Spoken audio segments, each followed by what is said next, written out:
Welcome to the Port City Plate Podcast, presented by Bienville Bites Food Tour.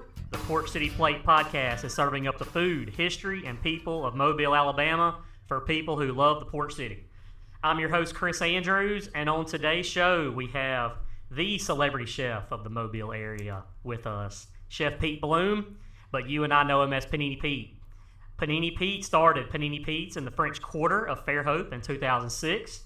And since then has gone on to open Sunset Pointe over in Fairhope, Fly Creek Marina, Squid Ink downtown Mobile. He and his business partner Nick, who we had on the episode 5. So you'll have to listen to that one. They've taken over Ed's Seafood Shed. You got Fairhope Squeeze in the French Quarter of Fairhope. Got a food hall coming soon. Barbershop. I mean, the list just keeps going on and on. So Panini Pete, welcome to the Port City Plate Podcast. Thank you, Chris. I'm so excited to be here. I mean, what a great podcast, Port City Plate. We have great food, we have great history, and you're bringing it all together, my brother. All the things that me and you, I think that's what we have a lot in common, food and history for sure. Absolutely. Now, I can't cook, but that's where you come in. So that is probably the biggest difference. I can't either, but I would dispute that. So I get that long, illustrious introduction, and it kind of sounds obvious now, but where did the name Panini Pete come from? Did you make that up? It was so funny because, obviously we'll get into my history, my origin story, but, we'll fast forward to opening my own place, which I'd been dying to do. I'd been searching, just really didn't have the money. And my wife found this little spot in Fairhope, as you all know now, the epic little spot in the French Quarter. Well, it had been, 5 different restaurants. It wasn't that big a deal, but at the time I thought I could afford it. And I wanted to do something different. I looked around. Mary Ann's was killing it. Sandra's was killing it. Andres was killing it. You had, certain places iconic downtown. And I wasn't about, I'm going to try to build a better, mousetrap. They're like, oh, why don't you do chicken salad? I bet yours is good. I'm like, yeah, it'll curl your toes. But if you want that, go to Mary Ann's. Everybody's got their niche. So I want to do something different. So the European style paninis, I want to do a chef-driven sandwich shop. Fairhope, the lights literally went off at 5. So I was like, if I can do a lunch place, this will be killer. Nobody was really doing burgers. Ben's did a smoked burger, but they're kind of off the path and they weren't doing a bunch. I said, I can do some burgers. I'll do these European style panini, chef based. So what am I going to call the place? And I love Italian food. And I mean, it was cannolis, it was Burger City, it was all these weird names. And my wife was like, why don't you call Panini Pete's? I'm like, I don't know, because I had opened a place in Fort Lauderdale called Noodles Panini with a buddy of mine. And we had a little Panini-teca pasticceria. And they kind of, it was like Noodles from the old Once Upon a Time in America. So they called him Noodles and they called me Panini already. Kind of. It didn't really stick, but that was there. So I was like, well, I don't know. Maybe I'll call it Panini Pete's. And anyway, so I listened to her as I usually am well served if I do. Listen to Jody, my lovely wife, and we called it Panini Pete's. And, I'm glad I did because it became an identity, it became a brand, it became so many things bigger than just this little sandwich shop. Right. You got to listen to your wife. I mean, if nobody else takes anything else away from the podcast, it should be that, right? Yeah. I mean, you got to be crazy not to, man. So you mentioned growing up, Fort Lauderdale area. That's where you grew up, and of course graduated from the prestigious Culinary Institute of America. How did you end up in tiny Fairhope, Alabama, opening a sandwich shop? It's a sort of journey, but some people know I have 2 great sisters, right? Cheryl, she works with me in the business. She does all of our recruiting now. But she also was a server, worked her way to manager, general manager. Well, my other sister, Leslie, you may know, her married name is Leslie Baumhauer. So while we were growing up in South Florida, somewhere along the line, she met a guy named Bob Baumhauer who played for the Dolphins at the time. Well, when he retired and he decided to get in the restaurant business, he had a place on campus in Tuscaloosa. That's where he played college ball. And he had a wings and things up there with a partner. He wasn't really actively involved in the operations because he was playing professional sports. But when he retired, he wanted to go full-time and kind of reimagine the concept. And he talked me into I came and helped him open his first one because, I had been in the business. I had a culinary degree. And he would literally call me. His original place was called Wings and Whiskers. It was chicken wings and catfish. I didn't know that. Oh, people were like, is it a pet shop? Is it a barber shop? Anything but a restaurant. But in the South, it was in Northport. So he talked me into coming to work with him. So he kept calling, we did X amount. We're doing busy. I'm going to open another one. We're going to open a company. So I came to work for him. Complete culture shock from South Florida to Northport, Alabama. And but I had a good time. I fell in love with it. We had a off-on work relationship. I helped him grow to about 6 restaurants. We worked together. I left, was the chef at the University of Alabama for a while, and then I went back to work with Bob running Mangoes and Calypso's in the Orange Beach Marina when he opened that in the late 90s. And I kind of fell in love with the area. I really liked Alabama. And I moved back to South Florida in 2000 to open Noodles Panini with a buddy of mine, and really missed Alabama. I could not believe it. I couldn't believe it. But Jody and I, we missed it. And, we had a young son. She ended up, pregnant with our second. And we came up for one of my sister's 40th birthdays. And I was like, man, this is going to be tough, because we liked it. And lo and behold, this tangled web of Nick and myself, whatever. Bob, meanwhile, is growing his business. He's diversifying. He's took the Calypso brand and opened one in Vestavia. So they contacted me about a corporate chef position. And I was like, I think I'm going to take the job, man. I want to get back to Alabama. This is a way to do it. It's a way to help increase my skill set. I knew I could be a great corporate chef, but I hadn't done it, so it wasn't on my resume. I think Bob had a level of confidence, maybe, maybe not, but he offered me the job. So I came up and worked with him and just fell in love with the area. And this is where we decided. And within about 18 months, I was looking to do my own thing. And, he knew I ultimately was hoping to do that one day. And, man, what is better than, the Eastern Shore or Mobile? This whole L.A., as we call it, is so awesome, man. But it just was through a family marriage and obviously the warmth of the community and the pace. It's so cool. People are so cool. People are so genuine. Absolutely. I guess, I think now you're kind of known for your social media presence, and you promote your restaurants on social media. But what about 2006 when you're opening Panini Pete's? That's kind of pre-social media. How did the word get out over there? Woo! One bite at a time, as I like to say. One thing, I'm grateful to the education I got at the CIA and the standards that it brought in the foundational. Because for a sandwich shop to be roasting their own meats, cutting their own fries and chips, making their own mozzarella, using all of our dressing spreads, aiolis, everything from scratch, hand-patted burgers, too, when we first opened. So it was really quality-driven. And what I felt like was I had this spot that wasn't great. It had been a lot of restaurants already, but it was affordable. So I figured I had time to try to make it work. My wife's a school teacher, and, we're going to have to make it on her salary. I'm walking away from a corporate chef gig. So, and I know Kiefer and Karen that own the Page and Palette, pretty iconic spot down there. And I remember him telling me, don't think that's a good spot back there. Don't let him tell you. And he wasn't trying to say you're going into a crappy spot. He was like, just be ready that, you're going to have to work. And he said something that was so instrumental. He said, you have to have the support of the merchants. He said, if these downtown shops aren't talking about you, you'll be another one that went in there. So I went out and I worked it. When I started scraping ceilings and painting, one of the first things I did was made some homemade chocolate chip cookies. And when people would walk through there, the French Quarter was like a shortcut to get from Delamar to Section Street. It was always kind of slow and sleepy. And they'd come through, hey, what are you doing? And I'd give them a cookie and I'd start telling them. And I knew if I could put some food in their mouths, that would help. So I was a strong presence. I ran the place from the line. And when we first opened, the cashier stand was right there. So I'd literally be listening, talking. It's a small place. And about every 20 minutes, I'd go out and make the howdy rounds. I love the hospitality end of the business.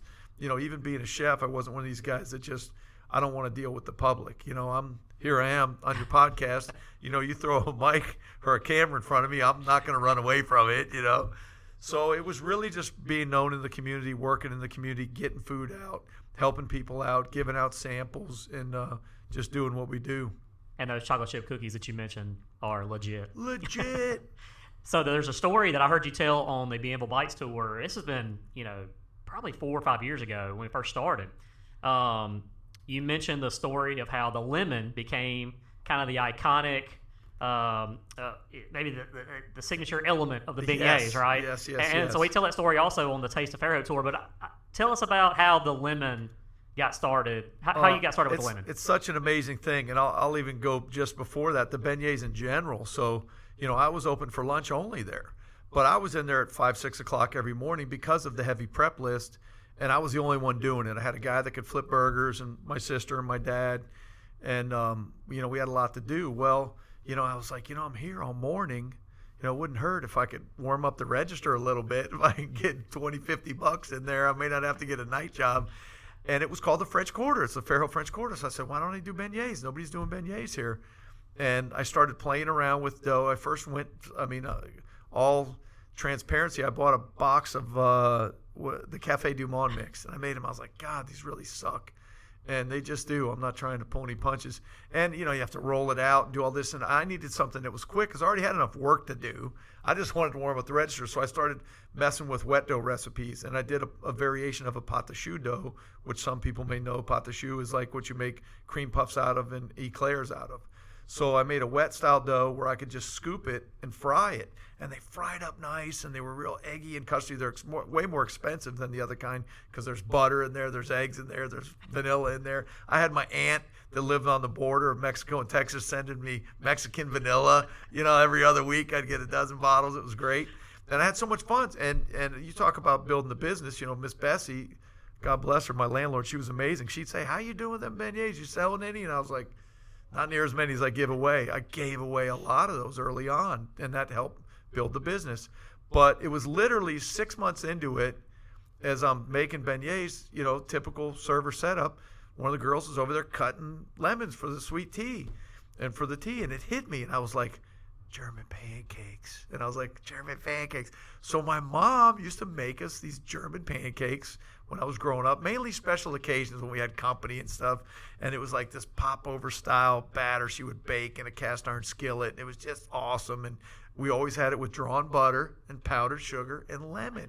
And it's that obvious, you think of a pound cake, you think of a lemon square, you think of a lemon hedge. It's like, of course it's going to work. So I said, give me one of those lemons. And I squeeze it over the top. And they're all looking at me like I got 4 heads. They're like, what are you doing? And I was like, try this. And they were like, oh, my God, that's so good. That sweet, that sour, that acid, that sugar. And it was so funny because I called my mom and my sisters like within 20 minutes. And I'm like, guess what I'm doing with the beignets? And I'm like, what? Fresh lemon. They're like, oh, German pancakes. All of them immediately. And it's been, so like you said, it's one of the secret weapons. It's iconic. It's quite one of those great elements that not only did it set us apart, it started a trend, literally. I mean, there's other places doing that now, and I said, I can't wait till you go to Café du Monde and ask for lemon. And they go, oh, you from Alabama, huh? Yeah, that's right. Damn right we are. And it's so good, though, and I've had a blast with it. So I had people from New Orleans on the Taste of Fairhope tour that, when I tell them about the lemon, they're like, no, we're not doing this. But that's sacrilegious. But once they do it, I've had some converts where they'll say, "Oh, okay, you're right. That's it. The lemon is the game changer. Best beignets I've had." So good. That's a great testimonial. Everybody, but yeah, when you get the New Orleans folks, and they go, "Are they as good as Café du Monde?" I said, "Listen, not for nothing, but some people tell me they're way better. Now that's not me, but I hear that. Some people tell me that." And it's funny, you have all these methodologies. Some people will get the powdered sugar and squeeze the lemon juice in it and dip it. Some people will squeeze and take a bite, squeeze and take a bite, squeeze and take a bite. Somebody douses it like you would over seafood. Everybody's got their own methodology of how they want to do it. I like it. So what's your method? What's your go-to? I mean, I just hammer it all over the top. I just squeeze it all over the top and just let her rip. We always serve one with an order. If I'm going to eat some, I'm going heavy with the lemon, man. I'm going heavy. I'm going to have 3, 4, 5, like half a lemon. Just hammer it. It's so good. That's a great story about the lemon on the beignets. Also, you have, kind of a story moving ahead to Squid Ink. A lot of the menu items there have stories as well, going back to what we talked about, history of Mobile. Absolutely. I love that part too. What gave you the desire to, you're a history buff, right? History. I mean, I probably get everything wrong. It's typically the history according to me, what I remember, but I'm interested by it. It fascinates me, especially early American history. And then here in Mobile, we've got amazing history here from the early 1700s. So when the market started to evolve, and it grew from just a place where you had a good lunch business and then you had drinking spots on Thursday, Friday, Saturday night. It was mostly trouble down here at night. Well, that changed, and restaurants were popping up, and you had Shockley that started early with Noja, but he was the Lone Ranger for a long time down here. And then others started popping up, and you started seeing the clientele changing. You started seeing more young people coming down throughout the week, and then even couples and people going to the theater and go, whoa, Mobile's it's starting to change. there's opportunity there. So boom, I went from Panini Pete's. We pivoted to the gastropub.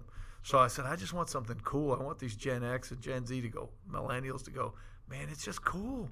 And how do I create something where I can have food that's all over the place? I want it to be delicious. I want it to have lots of flavor, but I don't have to have this contrived menu that makes sense, And so I came up with Squid Ink as a funky name to just go, it's going to be cool. We're going to have cool merch, and it's going to have a cool vibe. And, everybody was, even Nick, my business partner was like, what's a Squid Ink? I'm like, dude, what's Nike? Till it became Nike. I said, we will make it cool, and then it will matter. Until then, just roll with, just trust me, right? And, I wanted to call it Eclectic Eats and Drinks and Historic Eats and Drinks, because we have Spanish influence here. We have French influence here, British influence. We've had all these things that have influenced some of the architecture and some of the street names and different things, but you don't really see it in the food as much as I think we need to let it rip. So I was like, this gives me free license to do, what's the national dish of Spain? Paella. Well, what do we like in the South? Fried stuff, right? So hence the paella fritters, so we've got that element. The Spanish SOS, I love that. It's not, do we curse on your podcast? I won't. It's squid on a shingle. We talked about that in the episode with Nick. We talked about that dish. Yeah, so it's like SOS. A lot of people know it's shit on a shingle, but we have squid on a shingle, and that's a lot of fun. Calamari alla plancha, the Cadillac burger. I love the fact that Antoine de Lemont Cadillac, founder of Detroit, namesake of the Cadillac, was an early royal governor of French Louisiana and lived on the next street for 5 years. He had a residence here. So hence the Cadillac wall. The Cadillac burgers are French, with the brie cheese and the bacon shallot jam and all these little fun things. And then we just kind of went nuts. Robert's one of my business partners, a guy I went to culinary school with, and he loves Asian food, Japanese culture. So we put some poke on there. We put some sushi on there, because really it got to the point where it's Squid Ink. It's Eclectic Eats. We can do whatever the heck we want, man. So we have great pastas, great burgers, great salads, great apps, some fried deviled eggs, just fun, crazy stuff. And even in the art, I have the quotes in the back from Admiral Farragut, Damn the Torpedoes, and Jimmy Buffett, and Satchel Paige, and Hank Aaron, and, Kenny Stabler. I had 8 different artists contribute to the look in there, from the ironwork to the woodwork to the artist, hand-painted signs, Sam Gambino and Andy North. So there's a lot of fun stuff in there. And I'm also working on an appetizer. I want to do these black-eyed pea fritters that I'm working on. And I don't know, I may call them Dahomey fritters, but, a very significant part of our history as well. It's a dark part, but it's part of our history, and it's very significant, is the story of the Clotilde and the last slave ship. And I wanted to honor those enslaved Africans that came over. So if you look behind the bar, we have an image of a squid pulling a ship under. When I had my artist design that, his original sketches were a typical, the Black Pearl, Jack Sparrow's pirate ship. And I said, I want a sloop, I want a schooner, and I talked about the Clotilde. And I don't want it in your face. I don't put the name on it. It's not crazy, but that's a model of the Clotilde and an image of destroying what that ship stood for. And I also want to honor those enslaved Africans that came from the west side of Africa and the kingdom of Dahomey. And one of the things, you look at some of the foods that they're rich in, seafood is one, and other things. But I saw black-eyed peas, and these. I said, man, I can make some fritters from that. It would go good, and that would nod to another significant part of our history. I love that. That's awesome. I can't wait to try that. And I admire you too, because you totally like I said, you pivoted Panini Pete's there. Everybody was like, what the heck is he thinking? Yeah, people think that's an ego blow, but I'm like, I'm a businessman, Right. So I admire you. And a lot of times when people are asking me where they should go, I usually throw out Squid Ink, just because, like you mentioned, it's something for everybody there. Of course, I get the burgers and I stick with the sandwiches primarily, but it's something for everybody too. Power salad also is very underrated. The power salad's one of my favorites, the banh mi salad, and people do love it. I was just getting coffee downstairs. We're over here at Knuckle Bones. Shout out to them. And somebody saw my shirt and said, "Oh, do you work at Squid Ink?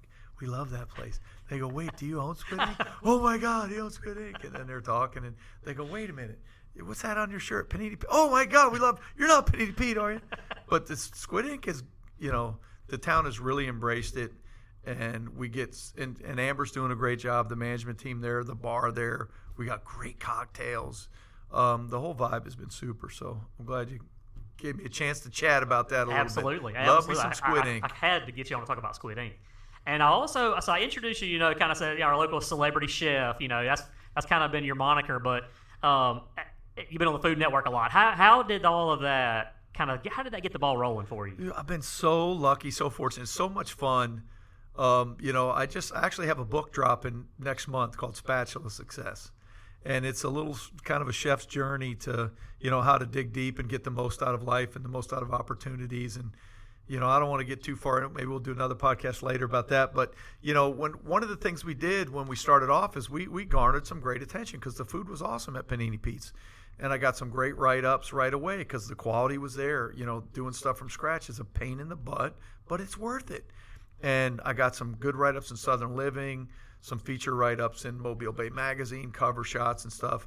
And when Diners, Drive-Ins, and Dives first started out, before it really hit big, they had freelance writers that would just reach out. They had to source. They had to find places. So they would scour the internet looking for stories and write-ups and places to go. Where can we go and find some stuff? And I got on their radar through all of that. And then Judy Culbreath, a good friend who was the editor at the time of Mobile Bay, I think she got contacted by this writer and said, I saw this thing. It came on my radar. I see you're involved with the magazine.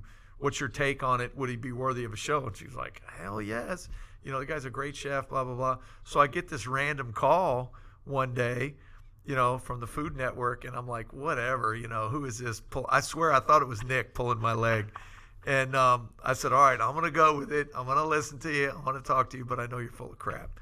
And, we were on the phone for a while, and he's talking about these different dishes and how do you do this and how do you do that. And, I knew of the show. I'd seen it once or twice, but it was the first year it was on.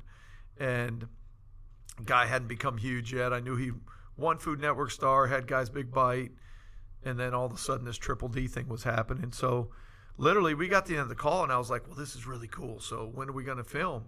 He goes, well, hold on there, Baba Louie. He goes, I'm going to submit a report to the producers, and they'll go through it. He says, I'm really just a freelance writer. I'm sourcing. And if they like what they see, they kind of start storyboarding it out. Maybe you'll get a call back in 4, 5, 6 weeks, and they'll ask you more questions. And then they may want some recipes. They may want some pictures. They may want some reference stuff. And then they'll kind of refine it a little more, and it gets represented. And, at some point, you'll either quit hearing from us, and that's just how it ends. Or at some point, you'll get 4 or 5 of these phone calls, and then we'll set a shoot date. And they had contacted me originally in early November. And then I'm not hearing anything. I'm like, well, there's Thanksgiving, there's Christmas. I probably won't hear anything till the beginning of the year. And meanwhile, I told Nick that I got this call. Nick we weren't working together then. And I said, don't tell anybody. You can't tell anybody. So, of course, he freaking tells everybody, right?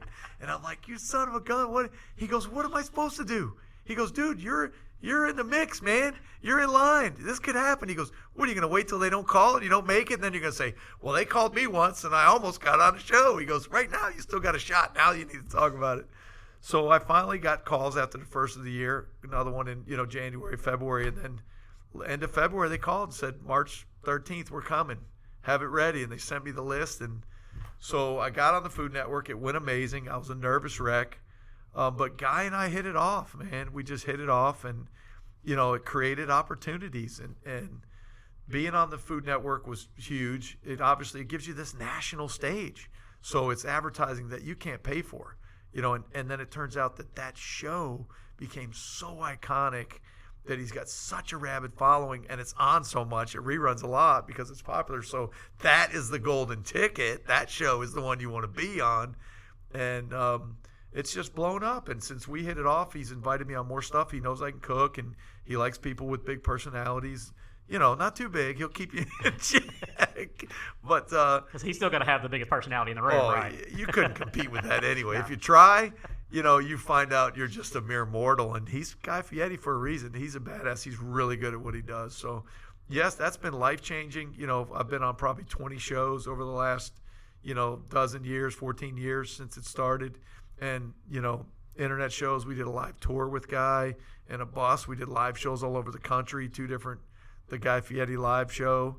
And it's just turned into so many things. It's crazy. That's cool. One of those things is the Mess Lords. Yes, the mess lords. How about it? So you traveled the world Yes. with the mess lords and submarines, aircraft carriers. Amazing. So Guy did a tour in 2008, Navy Entertainment, which is like everybody, it's akin to the USO. It's the Navy's branch of what they do for morale, welfare, and recreation, the MWR branch. Guy went out to a ship and did a tour, and he's a bigger celebrity, so, he's judging contests, he's yucking it up with people. But one of his friends was like, man, you should make something of this. They bring out bands, they bring out athletes, they bring out comedians, cheerleaders, whatever. Why don't chefs go out and cook for these guys and teach these guys? So it was kind of this vague idea, and he said, let's do this. And he said, contact Panini, Gorilla Rich from Gorilla Barbecue Pacifica, Stretch from Grinders in Kansas City, and Mike Harding, Hodad, boss man from Hodad's in San Diego. So we were the core four, and it was kind of like, we're going to do this thing, and just we don't really know what it is, but you guys are the guys. You're fun, you're funny, you got big personalities, you want to entertain these guys and bring them good food. And we really, even the Navy was like, well, what do you mean you have this troop? What are they going to do? Get up there and go, here's the salad dressing. Yay. They're used to these performance aspect things, or bigger celebrities.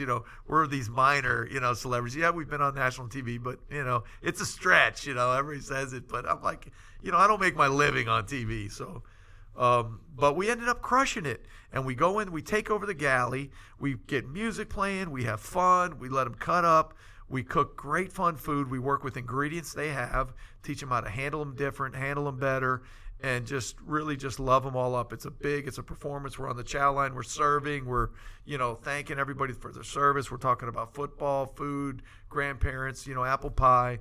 And it just took off so good because we work our butts off. I mean, Navy Entertainment, we volunteer our time, and they fly us out there, and they just love it because, we ended up adopting the moniker the Mess Lords, which was after a helicopter squadron. There's a helo squadron, the Warlords, HSM 51 in Atsugi, Japan. And one of our early tours, we were hanging out with them. We might have been having some cold beverages.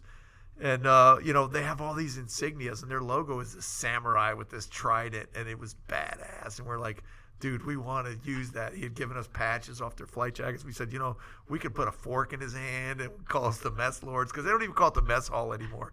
So we wanted to go old school, and we called our Forkful of Freedom tour. So, some 12 years later, hundreds of thousands of meals. I've been to Japan, Guam, Spain, Italy, Djibouti, Bahrain, Romania, Gitmo, all through Europe. I mean, everywhere. I've done 5 aircraft carriers, submarines. It's just bananas, landed on carriers. I've got 2 trap landings, 2 catapult launches. I've been on Osprey rides. And I've done beignets everywhere, Nice. in Japan and Djibouti and Bahrain on the USS Enterprise.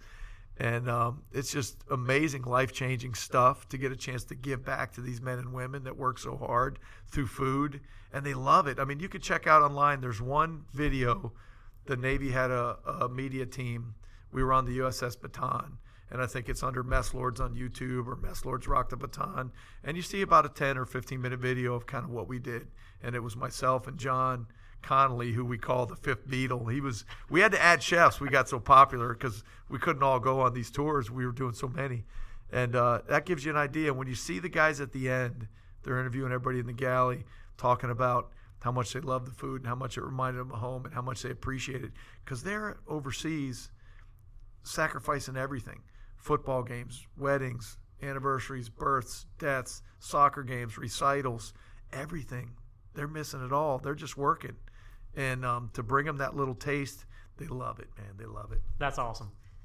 I can't help but think that, thinking about the tourism and hospitality industry, man, me and Nick kind of hit on that a little bit too, that, man, it's just fun, and who could ever, how would you ever think that, when you were at the CIA, that one day you would travel the world and meet all these people and, see all these places, I don't know, it's just crazy. Food is very powerful. Yeah, it's very powerful. And again, it kind of goes back to that book. It's, it's looking for opportunities and trying to make the most of them.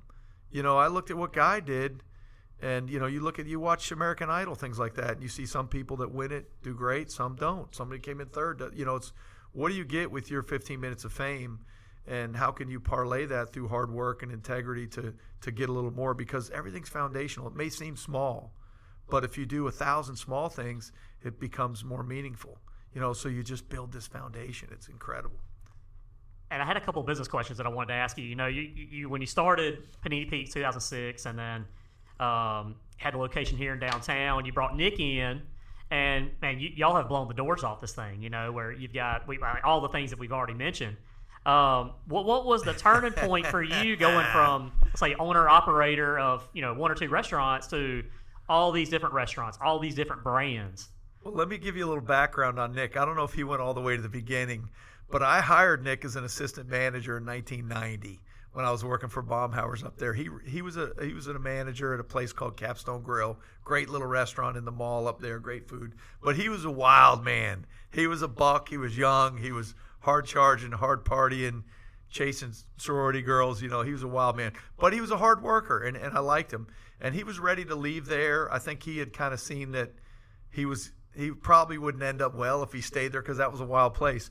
So literally we hired Nick as an assistant manager. I think we were paying him $200 a week, 6 days a week, 12, 15 hours a day, scrubbing the floors with toothbrushes. We had a little salad bar there that, manager meal was you could eat off the salad bar for free. So it was tough, but he did great. And I remember being in his face in the early days.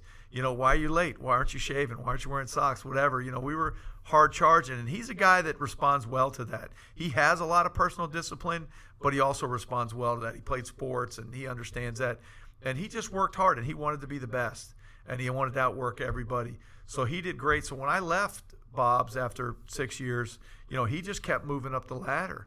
And eventually he became Bob's VP of operations. And we stayed great friends. My son was the ring bearer in his wedding, and we gel. We're yin and yang. We're more like brothers than we are friends or business partners. And when things started to fall into place, really when Sunset Pointe happened, because I wanted to open my own restaurant. I finally did it. I finally, after a couple of years, started making money, and where I could go, wow, I can do this now. Not a lot of money, but, initially I was making nothing. It was a break even trying to grow the business. So Sunset Pointe happened, and I got that property secured, and it was the Fly Creek Cafe back then. It was a dump, really. And I was like, man, this is waterfront property. I grew up in Fort Lauderdale. I know the value of that, and I know how limited it is here. So I said, this is not about having a restaurant anymore. This is about building a company. And I was like, man, I need to talk to Nick and see if he might be interested in partnering up, because I knew we'd do well together. And I'm not greedy. I was willing to share and go, let's do something together, because I knew we could do more. And we have different strengths and weaknesses. There's a lot of crossover, of course, and we're similar in a lot of ways, but we're different in enough ways that we can really benefit each other. So, long story short, he ended up coming on board, and we just got busy, and it's been just wide open. We had a few other restaurants that we had some partnerships with that we ended up closing, but we've gone through some great expansion. We've gone through some great learning. As good as we thought we were, we've gotten better at the business of it. And, now we're even in on the real estate side of it, and training side and consulting side. And we still, you mentioned it's a great business. We love what we do. It's the best job in the world. We freaking love it, man. It's so much fun. Yeah. How do you keep your restaurants consistent with your brand, but also keep them with their own distinct personality? How do you do that? It's certainly difficult. It's a lot of work, and you have to get so many people to buy in. We are one of the most labor-intensive industries on the planet. We've been at business meetings where they say if you're not getting, $300,000 to $500,000 in revenue per employee, then you're a failure. If you're not doing this, you look at tech, you look at fuel, you look at all these other industries that do billions of dollars with hundreds of people, and we do hundreds of dollars with billions of people. It's the complete opposite. So it's very difficult, and there's a certain element of it that the people are transitionary. They're working high school jobs, college jobs. It's not their career, or maybe they are a career server, a career cook, but they bounce around. So it's very difficult. You have to have standards. You have to have discipline. You got to get great people. You got to inspire them. You got to take care of them. You can't. People catch lightning in a bottle here and there, especially in big markets, and they can kind of go, well, I just opened and I'm making all this money. And that's never happened for me. It's not going to this market, right? Yeah, we stay and we work it.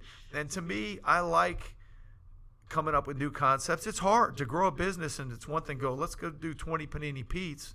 It's wash, rinse, repeat, When you're doing new concepts, it's more difficult. But at the same time, you go between Panini Pete's and our office on Ann Street, and it's a 40-minute drive tops, and we have, multiple units in there. So it's really nice to be able to stay in control, stay on top of stuff.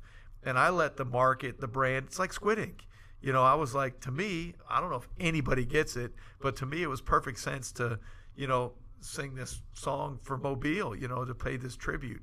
And Panini Pete's with the French Quarter, Sunset Pointe, and how that evolved. It was like, we're not doing grits, greens, and gumbo and fried crab claws and big fried seafood platters because it's good, it sells here, but everybody's got it. So how do we do something different to pay tribute to this elevated experience and this amazing view we have? So we kind of let the location and the market speak to us, and then we do what we like to eat too. And you got to create standards, you got to make it attainable, but you got to put real food in your food. If you're buying shit out of a bag, you're going to be just like everybody else. And the suppliers will come and tell you, we got this chef line of pre-produced this, and we got this high-end this, and it's consistency. You can't have consistency. And there's merit to that. But also, you're going to have the same gumbo that guy has down the street that's buying the same bag. Well, you could put your own little fish in there and put your twist on it. And you're still buying a packaged thing. And doing stuff from scratch is hard. And you have the opportunity to fail. You can do stuff that's worse than the production food. But if you do it right, you can far exceed anything that could come off of a truck. I think your food standards that you talked about, that quality, I think y'all set yourself apart. You and Nick are an awesome team. Talking about you with the food, him with the business side that we talked about in the episode with him. Man, it's really a testament to how well y'all work together. I'll tell you, he develops people so well. That's one of the biggest things that I knew about Nick early on is he's a great team builder. He's a great leader, and he's like he always says, he's a cop's kid. I'll talk to him later about his podcast, and I'll go, oh, did you see Chris? He always twirled his hair or something. He'll have some twitch that I have not noticed. I'm making that up. But he'll have something, and I'll go, I never noticed that. But, yeah, he does that. He studies people, and he picks up on these things, and he'll go, man, this guy's got good hand speed. I'm going to try him in Expo. Hey, this person here. And he's not always right. I tease him about his missteps. But you know what? He's right a lot of the time, and he's very inspiring. He's a fun guy to work with. He works hard. And, you talk about the business side, that's something he's really excelled in. He was the guy that, made somebody else do his homework in school, or he was going to beat him up, or the dog ate his homework. He wasn't a studious guy, as I'm sure he may have told you. You get something to study, you throw it in the back. But, he loves learning. We both love learning, whether we're listening to podcasts, reading books, going to seminars. And technology has been a big part of, for a couple of old goons that aren't real tech savvy, we forced ourselves to use it, learn it, use it to its best. And it's made us much better businessmen to where we can, if we can pull a few more points to the bottom line, guess what? We don't use that to increase the quality of our life. We use that to be a better employer. We pay our managers insurance. We just added a 401k with a match. We're trying to do things that a lot of small companies don't even dream about. And we're finding ways to do it through good operations and good discipline. Where do you see this thing going the next 5 years? We can look back and laugh on this, later, but to the shitter. No. Where do you see your brand going? We got 3 more properties we're getting ready to do this year. Coming up next year, we got the food hall coming in Mobile, which is going to be great. We'll have 4 different brands in there, all our brands. We're relaunching ads in a new location over there, and then we have a new property that I can't divulge probably. I don't know when are you dropping this? Nick has already. He already has. All right, so we're taking over the Lake Forest Yacht Club. It's going to be called the Waterfront. Fun music, quality food right on the bay. It's going to be amazing. It's going to speak to Daphne. It's going to speak to that area, and that they're going to be really big brands. We're also working on some other projects, some training stuff. We may keep going and going. We talk about building a $50 million company, and I don't know. I'm going to be 60 next year, man, and that's scary. My wife's been through cancer, all this stuff. So I want to peel back a little bit, which is a great opportunity for us to empower some of our managers. We want to create some working partnerships so our managers can make more money, have more piece of the action, and be more in tune with the operations. So, when you've got more at stake and you've got more money potential, hopefully you pay a little more attention and you don't need the old guys walking around going, why is he out of uniform? Why is she out of this? Why isn't this season? Why is this dirty? Why is this here? We've had kids, we had a bathroom out of order Squid Ink for 2 days once, and we realized the toilet needed to be plunged. And the managers, nobody knew how to use a freaking plunger. I was like, Gen X, Z, M, F, I was like, what? But so we got to teach them how to use a plunger. We got to teach them things. But we see it growing bigger.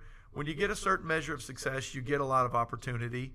And some of it's good. We get stuff thrown at us all the time. We get talks all the time. We get opportunities all the time. And we check everyone out. We don't pre-qualify anything. We'll go look. We were looking at a building last week, and we have no business doing it right now because we're getting ready to open 3 restaurants like on the same day. It's crazy practically. But we're going to do it. We're going to look because you never know. We're going to continue to grow. There's opportunities we have today that I never dreamt of. Like you said, Food Network. I did on my podcast, The Raw Ingredients, I interviewed one of my buddies, and he come out of culinary school, and he's in corporate sales. And he says, I wanted to be you. We all kind of wanted to be this chef and this popular guy. And it's rare, and it's hard, and I don't take that for granted, and neither does Nick. We love our family, but God damn it, we love what we do, and we love working. So we're going to keep going. We're going to open more brands. We'll do some more exciting things. Products are going to come out. Training's going to come out. We'll just keep grabbing whatever comes our way. That anything that excites us, we're going to do. But mostly, we do want to really get a heavy emphasis on training and developing the next wave and trying to leave a legacy for these people that are going on the journey with us. They're our work family. They're going on the journey with us. One way you take care of your people, I think about Johnny over in Fairhope, and y'all are building the house for Johnny and Crystal. And talk about tell how did you get involved with the PR Foundation? Man, holy smokes, with how Johnny? Awesome is that? So John Stewart is a young man that works with me who was a special ed kid that used to hang around the French Quarter back 16 years ago. He's this grubby little kid. Sorry, Johnny, but, long dirty nails and green teeth and, a grubby neck. He just, he was young, didn't have a lot of hygiene. His mom, God bless her, was great, but she had her own issues developmentally. And he went from somebody that just hung around that, I was afraid to feed. I didn't want him to hang around like a stray dog. But we fed him, and of course he hung around, and we had a lot of fun. And he's family, and we ended up doing a prom dinner for him. He was in special ed, and when he was in school till he was 21, and he said, I want to come and I'm going to do prom with at Panini Pete's. And I said, well, we're not open at night, Johnny. How are you going to do prom here? Oh, I know you're not open at night, but that's where I want to eat. And I was like, what am I thinking? So we did prom. It was so amazing. And his girlfriend at the time's mom came in and was just floored by everything we did. She had 4 or 5 kids, excuse me, and one daughter that had a little special needs. And she was just floored by everything we had. I said, man, it would be neat if restaurateurs did this or chefs did this. Why couldn't we do like a dinner and call the special ed? We could have dinner, no check, no stress, no menu, no order, no tip. Get a car club to drive them. We just make them a great night. And that's kind of the spark that started it. So PR Foundation is the foundation I have that I'm the P, Pete, and R is Robert Kabikoff, who's a guy I went to culinary school with, who's an amazing chef and just this amazing dude. We just synced. We're like really, really good friends. And he's a business partner too. He has a small interest in a couple of our restaurants because we've just grown together and we just love doing stuff together. So we're both on the board at the CIA at the time, and he started this Run for Your Knives. He's a big runner. And I was there year one helping him out, and it was to help students with debt. So you run in this 5K, the winners get knife kits, everybody gets a chance at a scholarship. And we had about 40 students. We gave away about $1,000. Well, over the course of 10 years, I was just up there in October, and I think we had 300 students. Or no, I take that back. It was like 500 or 600 students.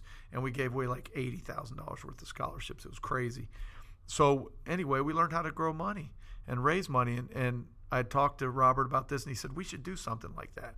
What if we had our own foundation? I'm like, I thought like celebrities did that stuff and athletes, but let's do it. So we started looking into it.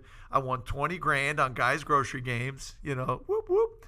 And I said, here's some seed money. So we started this foundation, the PR Foundation, and we do special things for special people. So it's kind of a broad stroke.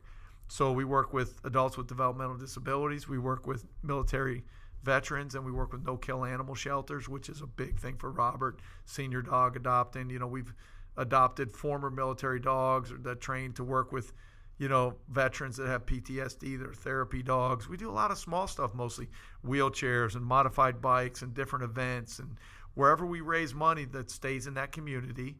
So he does stuff in Chicago where he's based out of. He's a partner in a pizza place in Iowa. And Bob is the owner up there who's on our board. They do some stuff up there. We started, and then this Johnny thing started. His house was falling apart. His dad was a double amputee Vietnam vet. His mom was stricken with more severe developmental disabilities than he was. And the house just really fell apart because nobody could keep it up. And it got really bad from mold and decay. And he had lost both of his parents over the last several years. He's high functioning to a certain degree, but he needs a little help in life. And one of his teachers, Miss McGow, was like, what could we think we could do something? I wonder if could we build him a house or something? And I was like, hell yeah, let's do it. I got a foundation. We'll run it through charity. We can raise money. And literally, that's how this started. It's a long story, but this is kind of the history of the whole foundation. And, we've been raising money, doing events, doing chef events. I brought in 10 celebrity chefs and a master mixologist at Sunset Point, and we hosted an event. It was like $350 a ticket, and all the money went to the event. We're funding a lot of it ourselves. I'm giving part of our sales for this, or I'm giving beignet sales. All my beignet sales go to it. We've done some beer collabs. We did a burger bash with Lex and Terry and gave money. But the community has been massive and also sending out money. I ran into I called Eric from the city because I started having people call saying, we'll do windows or we'll do floors. I'm like, holy crap, how am I going to coordinate all this? I need a contractor. So Eric Cortines put me in touch with the Baldwin County Home Builders Association. I called Marcia over here. These people are heaven sent. And they have this charitable foundation arm of what they do. And the board just embraced what we were doing. I went and pitched them on the whole idea. And they had been looking for a project. They build a house every couple years for usually a veteran or modify a house. And they hadn't found something that could quite qualify it. And I met with them a month later, and they said, we're on board. And they have just been phenomenal. And literally in probably a month, 6 weeks, we'll be cutting a ribbon on that son of a gun. That's awesome. Man, I can't wait. That's awesome. Follow John Stewart on Facebook, and he will give you the updates. I do periodically, but he does amazing updates. So exciting what community can do. Yep. All right, we're going to move along to the next segment of the podcast, and it's called Meat and Three. Ba, ba, ba, ba. Do you have theme music? We need some for music. The Meat and Three? That's it. You just had it. Dun, dun, dun, dun, dun. All right, here we go. So it's we've already gotten to the meat of the podcast, so now this is 3 rapid-fire questions for you. I see what you did there. Like that? Yeah. First question is... So is this like the dessert then? This is the... it's the 3. It's the sides. Yeah. Oh, this is the 3 it's sides. Not the meat. It's the sides. That's right. Okay. So you being a world traveler, what's your... you've got a wide palate, I'm assuming. Yes. Obviously. What's your go-to meal? Oh, usually a peanut butter sandwich. But, from traveling, I love Italian food the best because it's all about the ingredients and it's simple. Ramen, I've learned to love like I don't know what. It's so, when you get ramen prepared right, it's just freaking phenomenal, simple, delicious. The cool thing is it's just a travel. There's things that you can't do and you haven't experienced. And, your favorite meal is the next one I have abroad is my next favorite meal. But for me, my wife makes amazing spaghetti and clams. I always love that. I hurry home for that. I'm very quick. I'm a one-pot guy. Cook some chicken, some proteins, some veggies, and roll, steam it. I love grilling out. I don't know. But if I had to guess, I'm telling you, I eat more peanut butter and jelly sandwiches than anything on the planet. And I still eat a lot of beignets, unfortunately. Second question is, what is a controversial food take that you have? Like something that would get you laughed off the Food Network. Do you have a controversial food take? I think the last episode of Guys Grocery Games, I laughed myself off the Food Network. God, it was the worst food I ever cooked. Those challenges are crazy sometimes. I think snapper throats I get crap over because they're called snapper throats. Guy gave me a lot of shit about that when they came to town, but that's a Southern thing, and I embrace that. We do very simple food in the South. I love that. I love that things are seasoned.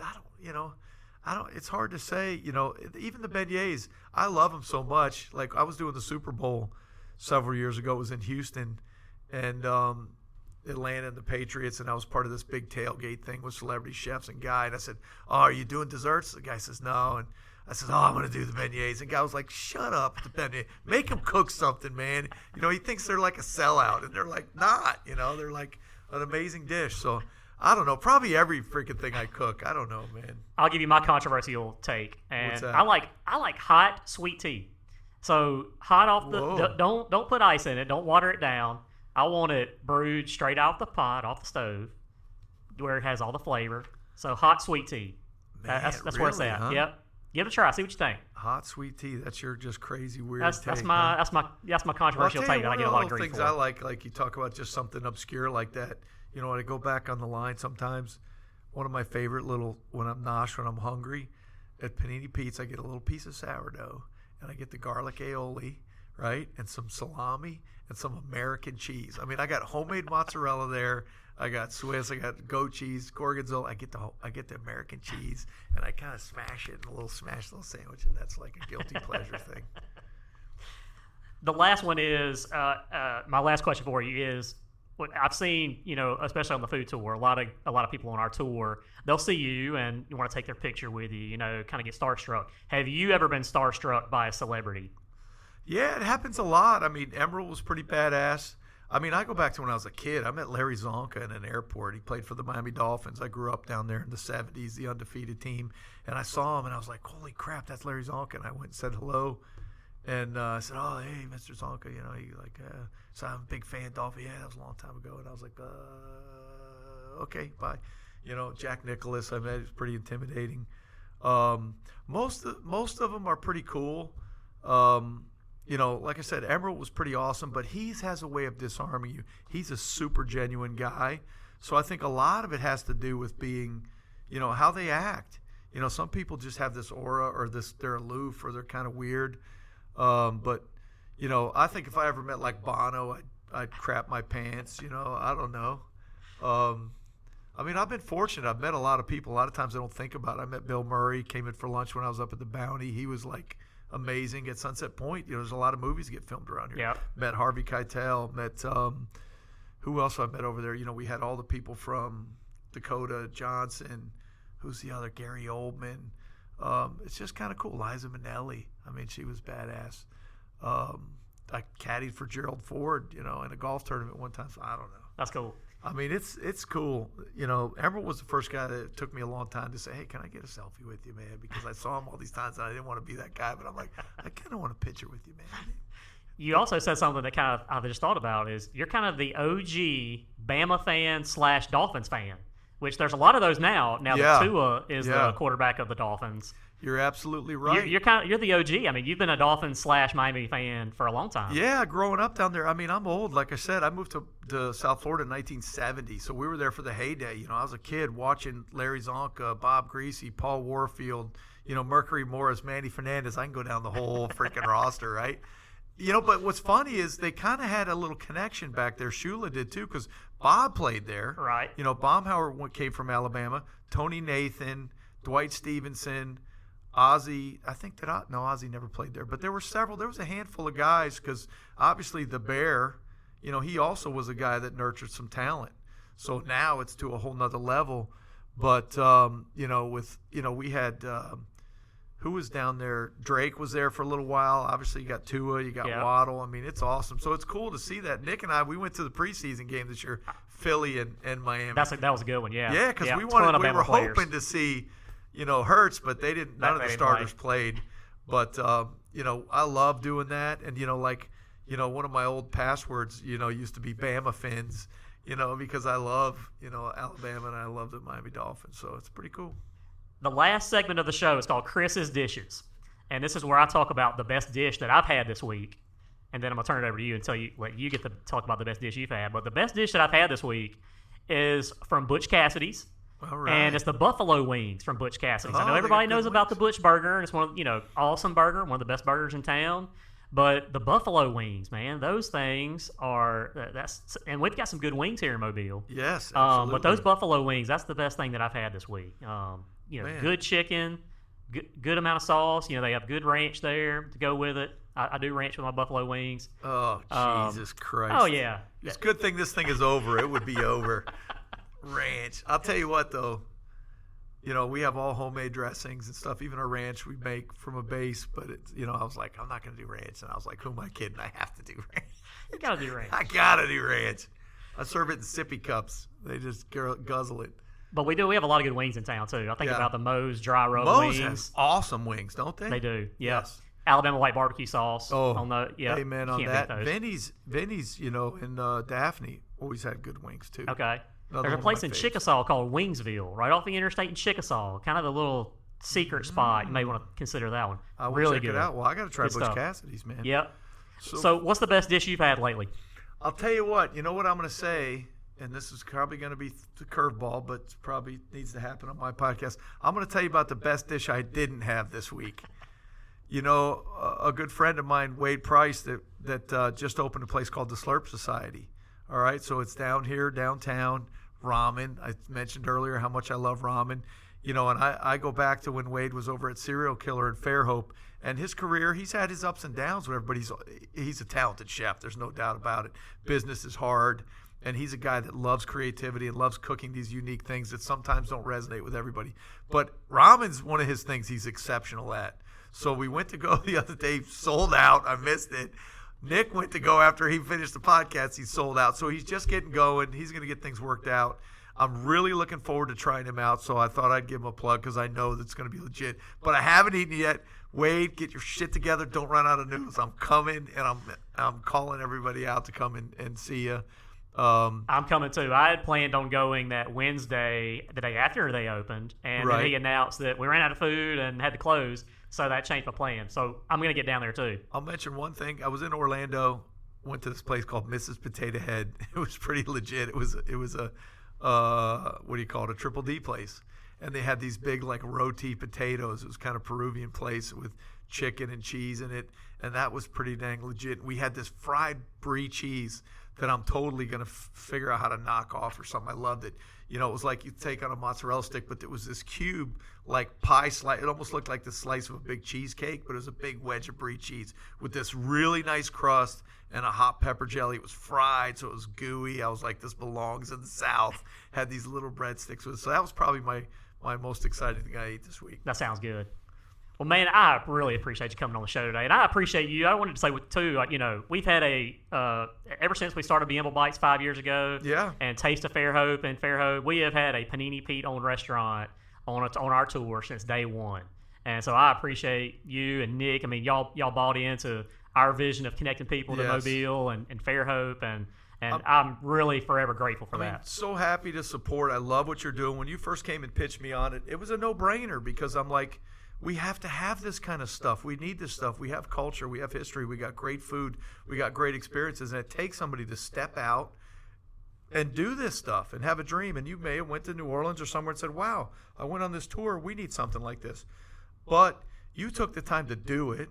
And I'm sure it wasn't because it was very profitable, especially in the beginning. I hope you're making money now. But you had to go out and invest a lot of time, a lot of money, build relationships, get restaurateurs. We are the most hospitable pain in the asses on the planet. We just want to do things our way. And you're going to come in and you're going to disrupt me, and I got to give you samples, and you got a budget like that, and it's kind of marketing. And what? And it's real easy to say no to that stuff. And I'm sure there were times where you were probably like, is this really worth it? Are we going to see it through? And, dude, 5 years later, you're looking back, and I see everybody having a blast on that tour. And when you finally decided, Fairhope 2, I was like, yeah, of course we're in. Why are you even asking? Are you kidding me? We better be the freaking anchor of this thing, So kudos to you and what you're doing to help promote our food, our city. And I love meeting people from all over. And I love when locals come in, too. You get a lot of people locals say, absolutely. I just want to do this. So even if you're local, take the Bienville Bites tour, take the Taste of Fairhope tour, take friends and family on it, and rock and roll. That's been the biggest difference for us when compared to other food tours around the country. Is we have a ton of locals that come, and I talk to other food tour operators, and they don't get the locals like we do. So that's been really a blessing for sure. All right, man. Well, congrats to you, and thank you so much for having me on your podcast. Hey, I really appreciate it. Thank everybody for listening to the Port City Plate podcast presented by Bienville Bites Food Tour. Y'all can book a tour online, bienvillebitesfoodtour.com. Book Taste of Fairhope at tastefairhope.com. And then you can find us online. Facebook, we have a Facebook group, the Port City Plate. And so y'all share your best dish on there. And we appreciate y'all listening. And we'll catch y'all again on the next episode. Bye-bye.